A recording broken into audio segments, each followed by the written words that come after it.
When somebody has a property in their contract, they got a good deal, they want to move it, what's the next step? Because I think a lot of times wholesalers are good at maybe finding a good deal, but then it's kind of like a mad scramble to be able to move it. There's a lot of end buyers, a lot of investors, maybe they even might be even new in an area. So what would you say are best practices or tips for somebody who's new at wholesaling to be able to move the ball across the goal line, as they say, to be able to make sure you have a buyer and you move your deal and get paid on it? Yeah, most definitely. I call that the Achilles heel of our business in the beginning. That was one of our biggest, how do we get over this big wall obstacle type of scenario, this hump. The reality is that we actually use a couple different sites to be able to pull buyers lists. That's just one of the many things that you have to do.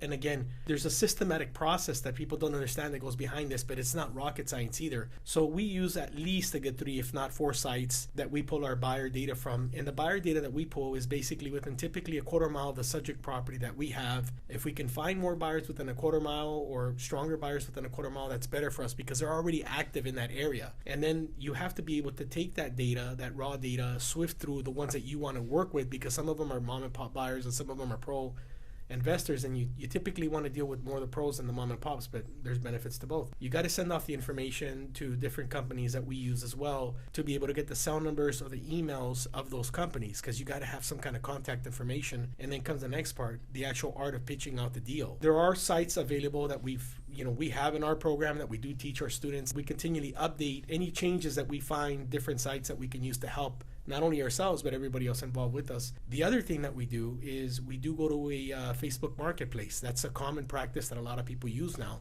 That was one of the methods that we started out with. If you join Facebook groups, for example, if you're working in Chicago, let's just say, and you don't have anybody to sell a property to, that's really where you want to start before you even start reaching out to sellers. Trying to build up your buyers. That's correct. You build up your buyers list. Right. You reach out to 5, 10, 15, or 20 buyers that have closed, because you got to be able to vet those buyers. Anybody can say they're a cash buyer. Confirm for yourself, that they can actually, walk the walk. Yeah. Once you know that they are performing, that they've closed deals, they've given you a list of data, property addresses that they can perform on. Now you've got somebody you can pitch out a deal to. There's many avenues out there that you can take advantage of, but some of them are going to be better than others. And they all work differently in different areas too. They do. In some areas, we've had a hard time finding good buyers. Yeah.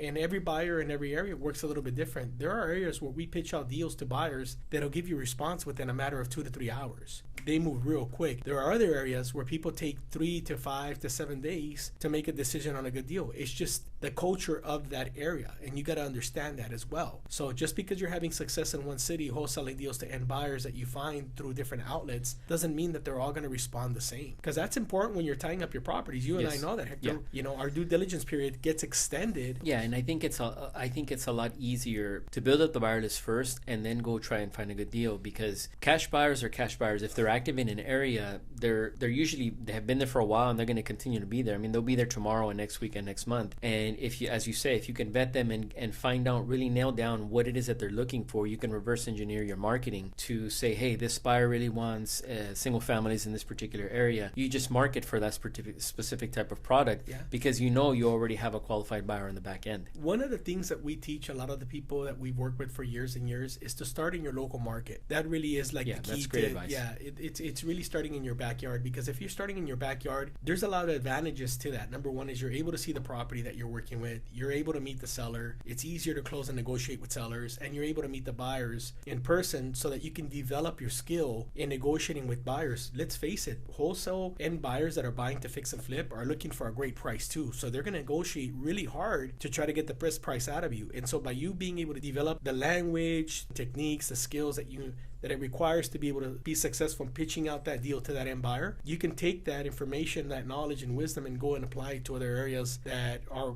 outside of your state, if you will. And then all you need at that point is boots on the ground. But that's a whole nother subject. Sure.